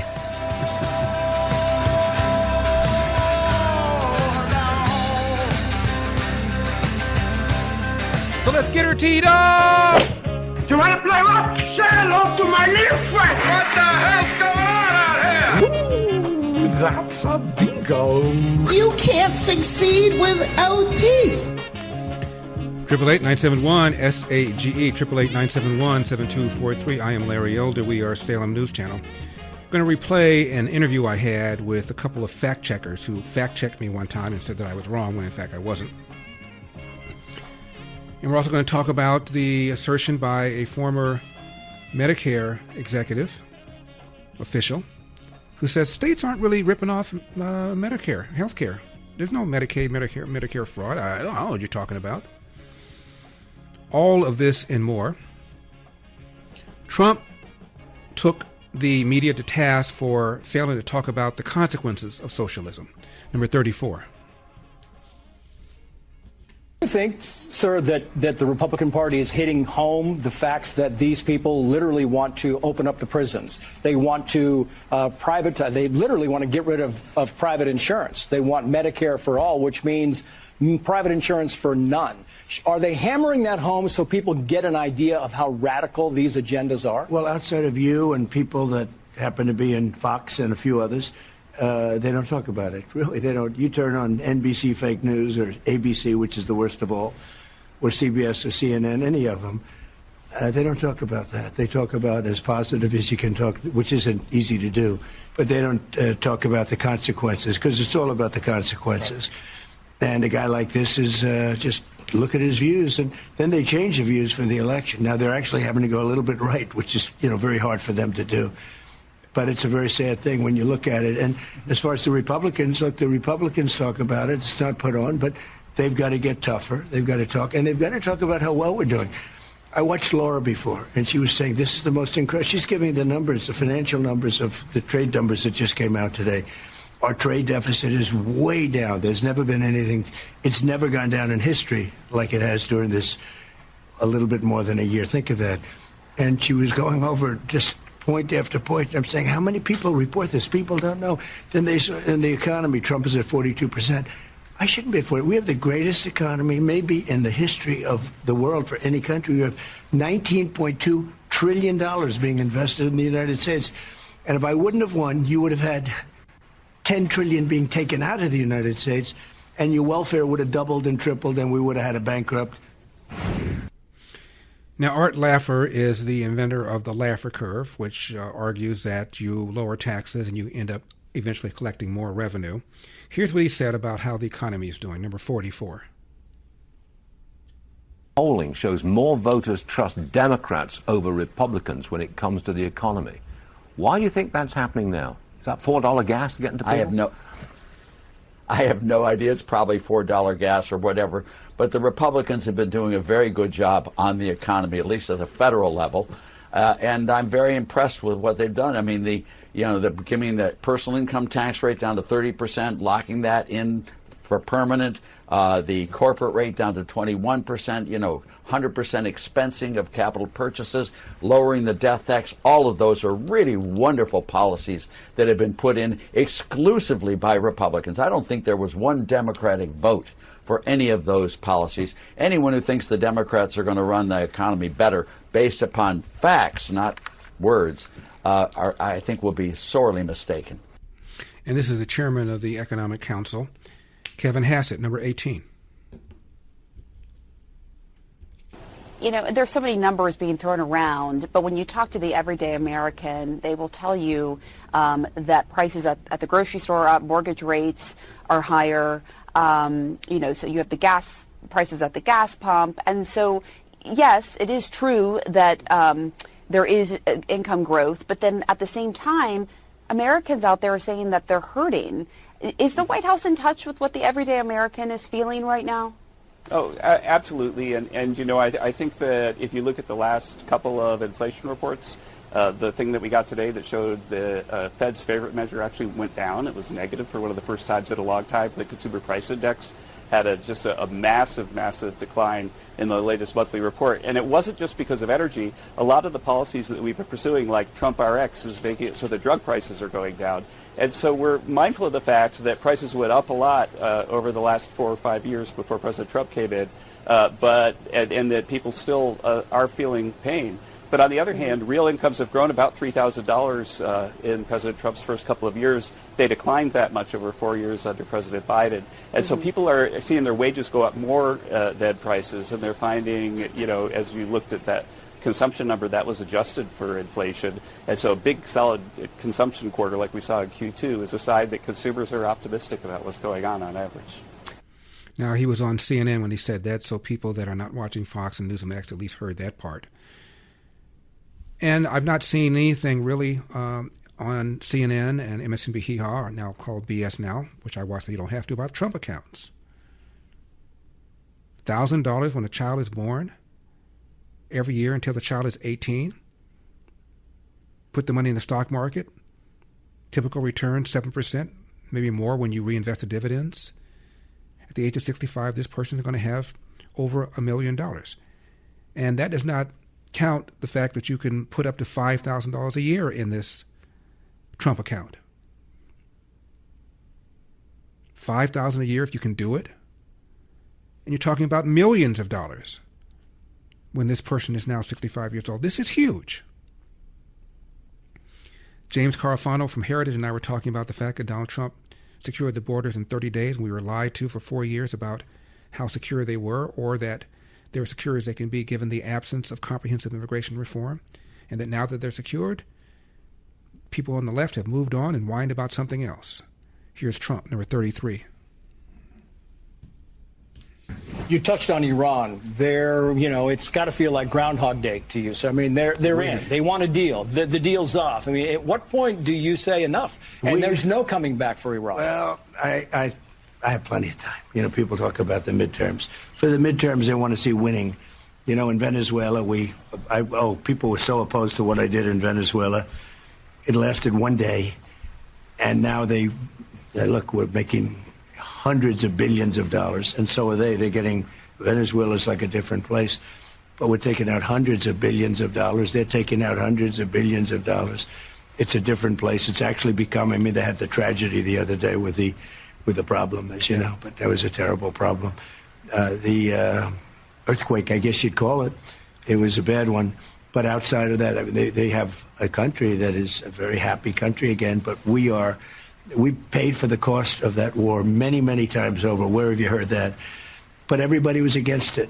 And then when I won, they all think it was great. Mm-hmm. But nobody talks about it anymore, so I have to talk about it. Nobody talks about the fact that we have the safest border in history. And I probably got elected partially, at least in big part, because of the fact that the border was so bad. 25 million people. You know, people say 14, it's only 19, or it's only 22. It's 25 million people. It's probably more than that. They came pouring into totally unchecked and unvetted, pouring into our country. And many of these people are not the people you want in our country. We have drug lords. We have millions of people from prisons. 11,000, you've heard me say it, 888 murderers, most of whom, or many of whom, committed more than one murder. We're getting them all out. We've got so many of them out. We're doing such a good job. But with the hardest thing we inherited the worst inflation in the history of our country. But the worst thing we inherited was the fact that Biden allowed 25 million people, they would not have qualified, many of them, most of them, but many of them, to come into the country. And we're getting them out. And now nobody even talks about the border, let alone give President Trump credit for securing it. Venezuela, same thing. Front page article, Newsweek, about what's happening in Venezuela under the control of America. Inflation down, oil productivity up dramatically. The approval ratings of America, much higher than the ratings of Donald Trump here in the country. It's incredible. It talks about the assistance America has given Venezuela because of their 2 earthquakes, far more assistance than the other nonprofits have been doing. And now no one talks about it. The fact that our allies are now paying for our support for Ukraine. Nobody now talks about it. Not even the headline news anymore. Stock market record highs. 60% of Americans have money in the stock market, either directly or indirectly. Well, another day, another Dow record, another S&P record. Let's talk about affordability. Gas prices still lower than they were under Biden and lower than they were under Obama, adjusted for inflation. How often is that factoid mentioned? Does the man get credit for anything? We're going to talk about when I was fact-checked by one of these left-wing organizations when we come back. Stick around for that. Now, whether you're climbing the corporate ladder, launching a new project, or just looking for that extra edge, your brain is your most valuable asset. And now there's a way to support it every single day. It's called Think Factor. From the makers of Relief Factor, Think Factor is built to help you stay sharp, nurture your memory, and boost your attention. It unlocks the mental clarity and the precision you need to stay ahead of the game, no matter the challenge. For me, it provides energy, focus, and helps me push through my mentally demanding days. And Think Factor results get better the longer it's taken. So if you're a go-getter who refuses to settle, Think Factor helps you perform at your best and keep your edge. First bottle, just $19.95. Just call 800-4RELIEF, 800-4RELIEF, or visit ReliefFactor.com, ReliefFactor.com to order Think Factor. Think Factor. Think clearer, perform better daily. 800-4RELIEF, 800-4RELIEF, or ReliefFactor.com. That's ReliefFactor.com.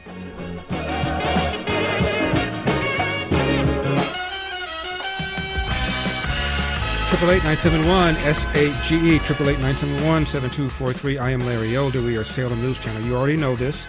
Groceries aren't getting any cheaper, so let me help you save money somewhere else. Right now, when you switch to Sage Wireless by going to sagewireless.com, I pay your first month phone bill. That's right. 100% free with promo code SAGE100. Keep your phone, keep your number, get a new one, even add a second line. You'll get reliable coverage on AT&T's very same towers, just at a far more affordable price. And get this, a portion of every bill helps support food for the poor. It's on me. Go to sagewireless.com and use code SAGE100 at checkout. That's sagewireless.com, sagewireless.com. So here's the deal. I'm on Fox and Friends one morning. This is in 2013. And we're talking about how large government has gone. And I said in 1900, government at all 3 levels, federal, state, and local, took just 10% from the American people in taxes. Now it takes almost 35%. And if you put a value on mandates, unfunded mandates, government takes almost half what the American people produce. So I get home, my phone rings. How they got my phone number is beyond me. And it was one of these PundaFact organizations. And the guy said, saw you this morning on Fox and Friends. You said that government in 1900 took only 10% of the American people. Do you have a source for this? I said, no, I pulled it out of my butt. Of course I have a source for it. He said, and then now you said right now it takes almost 35%. Do you have a source for that? I said, of course I have a source. I gave him a source. And finally you said that if you add up the cost of mandates, that's when the government tells you to do something, plus the taxes, it takes almost 50%. I said, yeah. Do you have a source? I said, gave him several sources. So, newspaper came out a few days later, had one of these meters, and it said, Elder is half right. And I was not amused. And to their credit, they agreed to come on my show, and we talked about it. Number 50. My next guest is editor of PundaFact. PundaFact has been set up by the Tampa Bay Times in November of 2013. Aaron Shirachman is editor of PundaFact. Mr. Shirachman, thank you very much for coming on. I appreciate it. Great to be here, Larry. Hi, I'm here obviously because of your fact-checking the statement that I made on Crossfire. Do you think that the rating that your reporter gave me is a fair rating? I do, and I can explain a little bit of our process because it's really meant to be open and transparent. Every fact check we do, we talk to you for this, and you're very helpful. We also reach out to experts, which we did in this case. I think the reporter contacted 8 or 9 different economists or tax policy experts. And then we go through our process and we do our analysis, and she recommends a rating on our truthometer. And then a group of 3 editors who kind of sit as a jury kind of votes. And they came up, again, with our rating here that your statement was mostly false. Well, and excuse me, Mr. Shrockman, was the verdict unanimous? I think the verdict was unanimous. I'll tell you, I can't specifically remember. I would say 80% of the time it's unanimous. 20% of the times we have the conversation. I can tell you, Larry, your particular statement, like so many, sometimes are difficult to reach an ultimate judgment. Well, let's go over the statement if you don't mind, Mr. Shrockman. Sure, yeah. Of course. First, let me read it. Here's what I said, and this is what you fact checked. It's 3 sentences. The first one doesn't count because the first sentence is my problem is this. We'll ignore that. It's the second 2 sentences. In 1900, at all 3 levels of government, federal, state, and local, government took less than 10% of the American people's money. Now we're talking about 35%, and when you add a dollar value to mandates, we're talking almost 50%, end of quote. So let's go over it. The first part, in 1900, at all 3 levels of government, federal, state, and local, government took less than 10% of the American people's money. And the reason we're going over it, Mr. Shrockman, is because the letter that I got from your reporter said that you wanted to fact-check all my claims, plural. So I'm assuming that there are several claims in these 2 sentences that she fact-checked. The first one, again, in 1900, at all 3 levels of government, federal, state, and local, government took less than 10% of the American people's money. Is that true or false? I believe it's much closer to true than false. I don't want to get in the fact checking live on television. Fair enough. Okay. The next one. Now we're talking about 35% today at all 3 levels. Is that true or false? I would say on spending, you appear to be close based on the math. I think there is a difference of opinion. Revenues versus spending. You said government took. Right. The debt of $17 trillion is money they took that they spent. So. But minus the technicality, I think you're in the ballpark. How about that? Okay, so the first 2 parts of my statements, the amount that took at all 3 levels of 1900 checks out. The second part, the amount they take right now, 35% or so, that checks out. So the only part we're quarreling with is where I add the 35% plus the dollar value to the mandates to get to 50%. That's the issue that we're having here. I think you're right. Okay, yes. Now then, I'm trying to figure out how I am mostly false when 2 of the 3 statements that I made, you've now agreed are true. Yeah, let me finish. And when your reporter wrote me, she said, I want to check all of its claims, plural. I made 3 claims here: the size of government in 1900, the size of government right now, and what the size would be if we were add a dollar value to the mandates. 2 of those you've agreed are on the money. The only one we're quarreling over is the latter one. Even if you and I disagree on the latter one, how do I get a mostly false when 2 of them of the 3 are accurate? Sure. And this goes back to a little bit of our process, which is really important. And I think you summarized everything very well. Thank you. One of the tricky things about fact checking, quite frankly, is dealing with numbers and dealing with claims that have multiple facts in 1 or 2 sentences, right? Mm-hmm. And so one of the things that we learned, and PolitiFact is brand new. It's just been around since the start of the month, but it comes based on something called PolitiFact, where we fact-checked more than 8,000 statements since 2007. And so one of the things that we learned is that it's really hard to do essentially judge the truthfulness, if you will, of a long statement like that, because, if one of them is, say, mostly true and one of them is maybe true and then one of them is something less than that, how do you kind of put that in a blender, spin it up and kind of spit out one statement, one rating? And so what we try to do, and what we did in this case, is we wanted to be as specific as possible as to the claim that most people, I think, if they would listen to you on Crossfire, and you did a great job, that they would hear and they would be most interested to know. And so we had to boil it down to something that we could kind of focus in on. And that to us was the third part of your claim, because I think really, and I think you would agree, that's the most eye-catching number, that the idea that almost every dollar you make, almost 50 cents of it is going to the government. And so that's really, we thought that was what we wanted to focus in on, because that's the claim that when you said it, that's the number that, because I was watching on TV, that was the thing that jumped up, and I said, whoa, is that right? And that's generally our test. And so while the first two numbers are accurate or close to accurate, that doesn't necessarily mean that we're not going to check and look in that third number and focus there, because we thought that was the most critical one, especially for viewers, to get a good understanding of not only our tax policy going back, but also looking forward.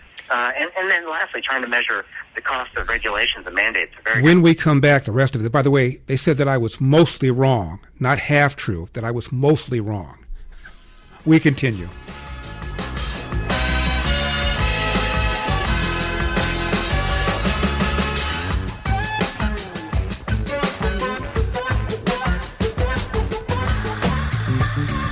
Triple 971 SAGE 888-971-7243. I am Larry Elder. We are Salem News Channel again.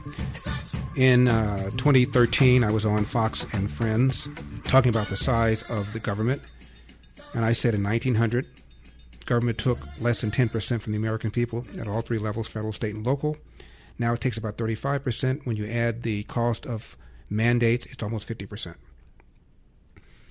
Got a call from one of these fact-check organizations and a letter, and they asked me to provide sources for my three assertions. I gave them sources. And a few days later, big article that says Larry Elder is, quote, mostly false. To their credit, when I invited them on my radio show, they came. Let's continue. Aaron Shirachman is my guest, editor of PunditFact. Now, Aaron, I'll tell you why I think that you're unfair to me. Regarding the last one, you've acknowledged that Grover Norquist's organization puts the figure of government taking even higher than the one I did.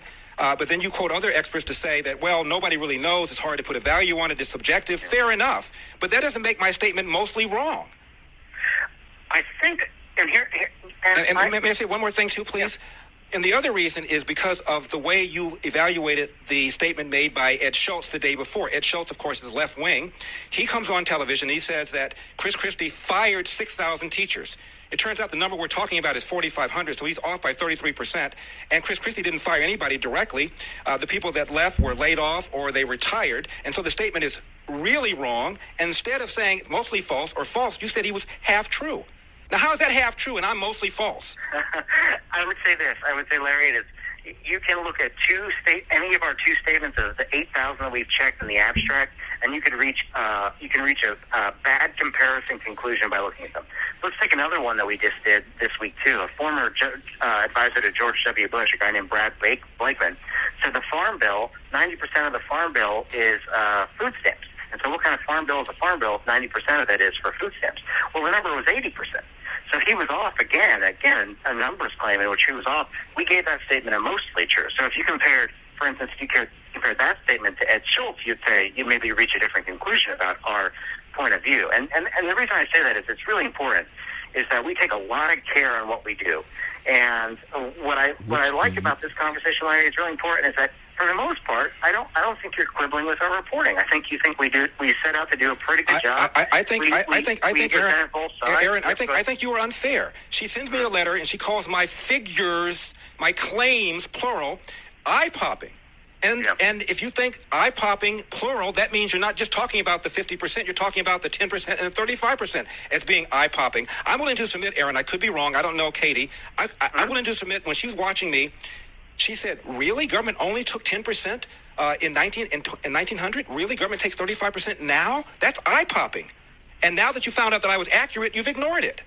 You should have at least said Elder was right about those two things, wrong about this one, or at least this one's arguable. But giving me a mostly false when you gave Schultz a half-true, that is just incredibly unfair, Aaron.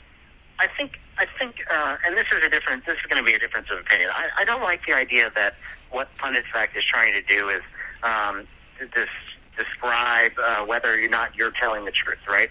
I see us as a second screen for people who watch Crossfire or are listening to this radio show to go and say, hey, I want to learn more about that. And I also want to learn the sources. I want to have the links. I want to be able to look through everything.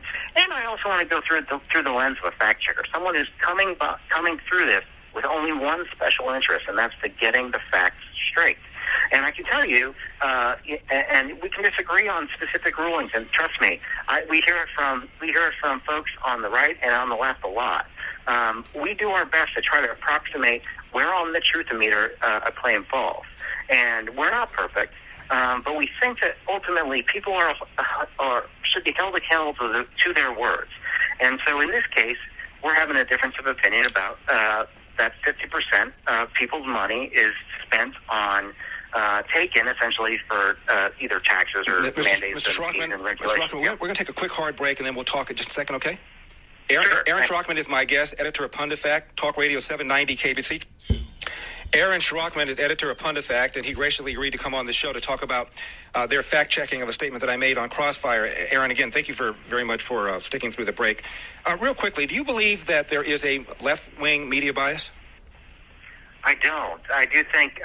you don't? I don't think there's a left-wing media bias. I mean, I think that, quite frankly, every single person probably brings some bias to some reporting they do on some level, right?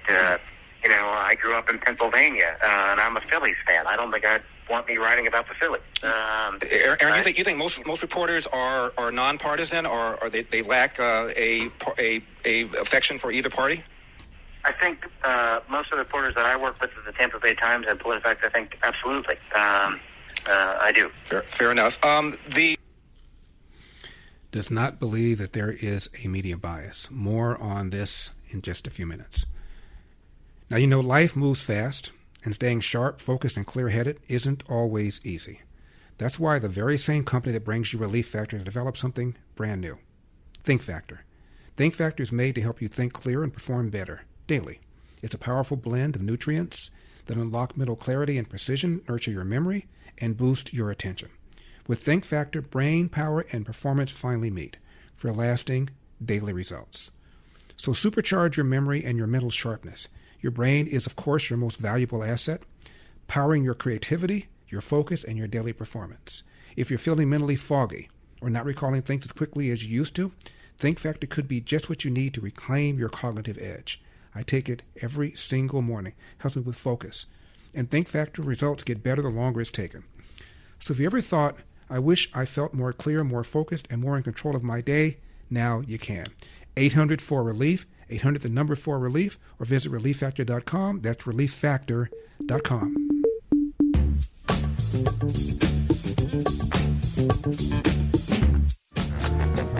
888-971-SAGE, 888-971-7243. Larry Elder, Salem News Channel, coming to you from the Relief Factor studio. Don't forget your Relief Factor. 800-4-RELIEF, 800-4-RELIEF, or ReliefFactor.com. That's ReliefFactor.com. My final minutes with the people from the fact-check organization that claimed that I was mostly false. The other thing I wanted to ask you about in your analysis of what I said is you include a statement made by a guy named Brian Camp. He's a tax professor at Texas Tech. Mr. Elder's statement is too vague to be useful for any purpose other than generating hallelujahs from the choir he is preaching to, end of quote. What was the point in including that quote?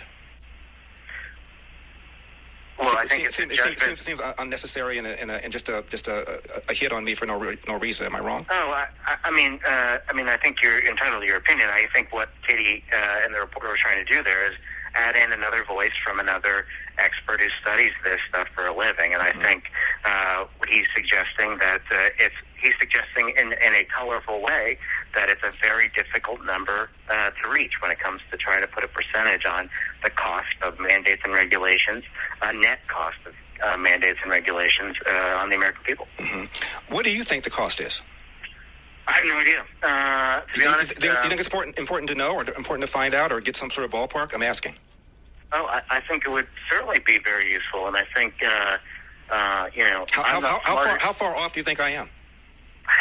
Again, you're asking questions that I don't know. I'm a fact checker, so when you say I'm mostly false, I would assume you must have some idea of how off I am. And this is a different thing. I would say that one of the things that's very important to note about PolitiFact and PunditFact is what we're doing is when you say something, just like the president or Mitt Romney or Jon Stewart or Rachel Maddow, there is an expectation that it be true. And so it is not in our cases, we want to try to find what is the truth. But in the absence of truth, if we know, for instance, that a number is difficult to prove or not easy to discern, we're going to point that out. And so, excuse me, Aaron, you say absence of truth. You've already acknowledged I was right when I said government at all three levels took less than 10% in 1900.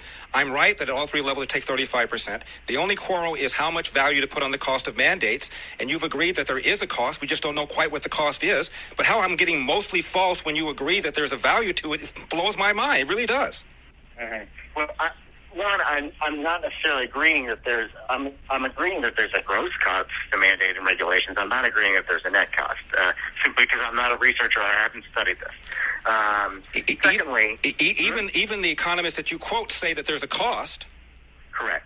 And they don't know what it is. And what you say is they're unwilling to say elders definitively right. I never said anything definitive about what I said. I said almost 50%, which I would have thought would also have given me some wiggle room. So again, I'm belaboring the point, Aaron. That we're not talking about that are really important. That, for instance, the 35% number, which you're quoting several times, also factors in Medicare and Social Security.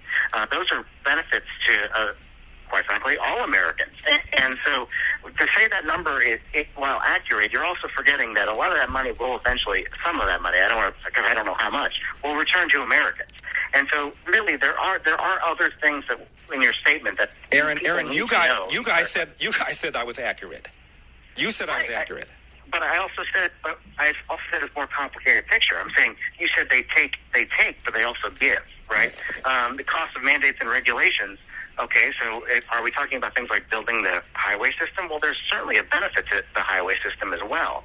I mean, the government could choose not to build one, but then, people would, the private sector would have to come in, that somebody would pay for it anyway. And Aaron, the point is, it's a very difficult thing to prove. Aaron, the organization that is headed up by Grover Norquist put a number on it. You just didn't like it.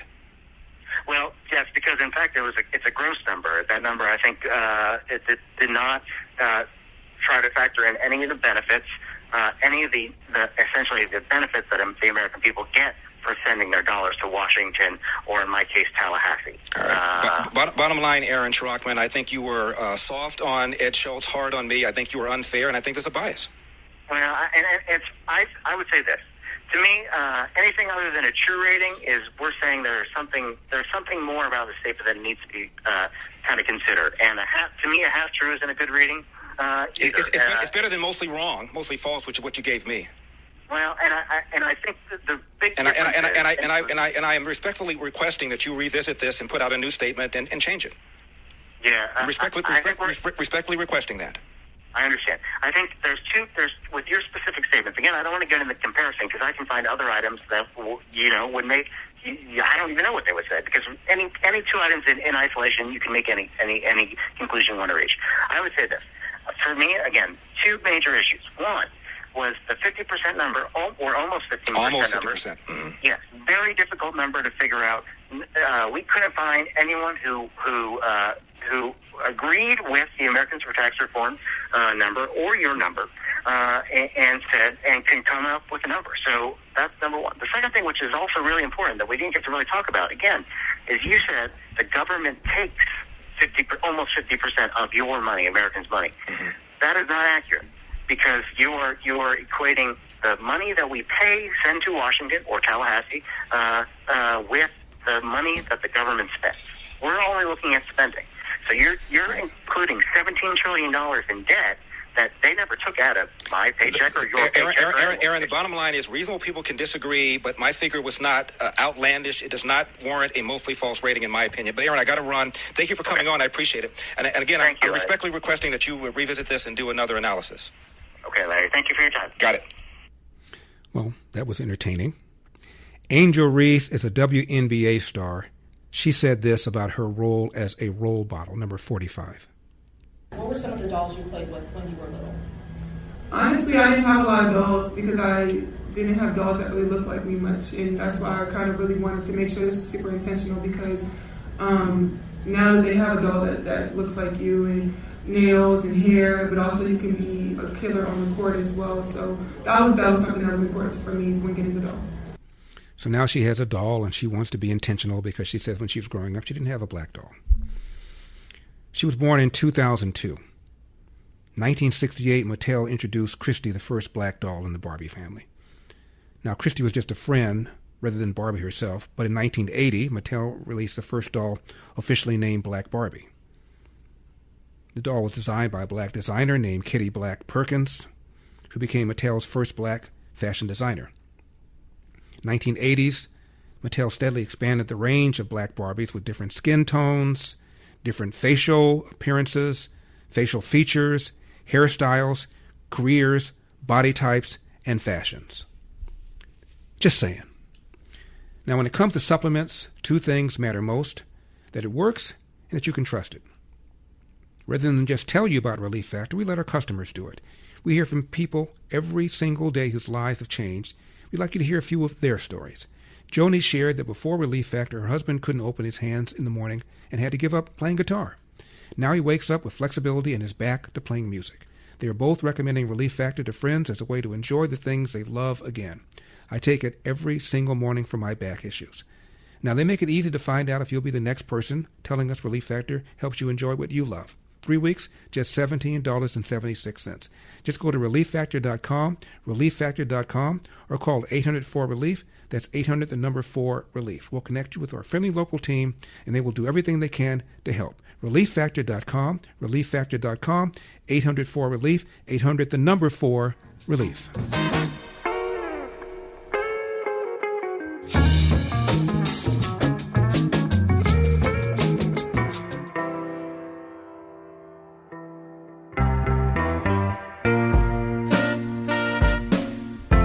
888-971-7243, 888-971-SAG. I am Larry Elder, Salem News Channel.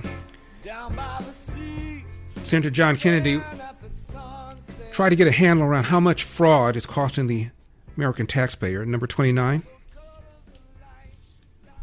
Now, what's your best guess as to how much per year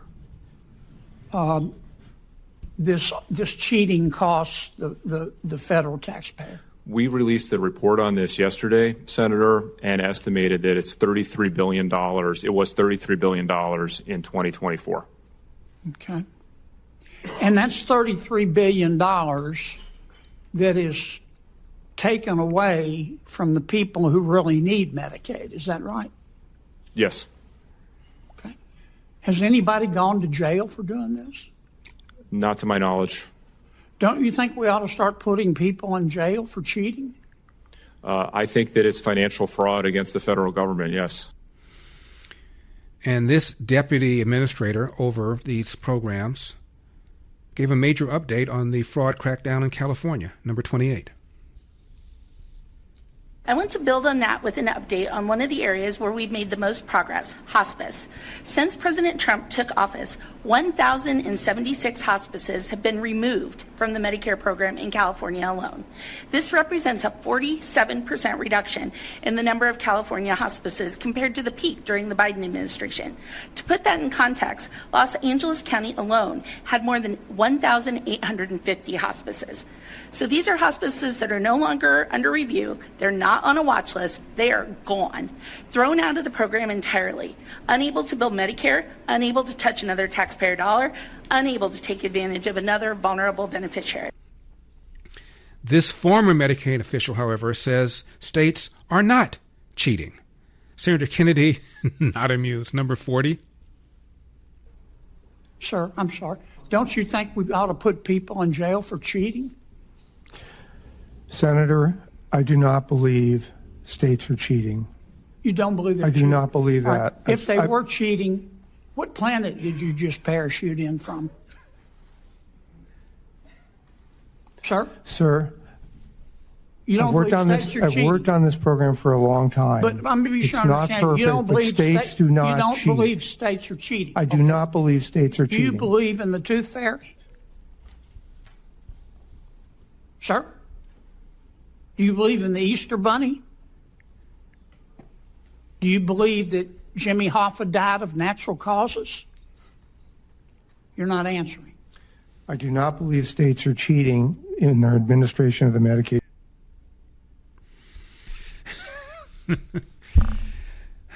Let's do this again tomorrow. Be on time. I will. God bless. What can I say? Mamba out. The mic has been dropped. All across America. That's enough. Put down the mic. The Larry Elder Show.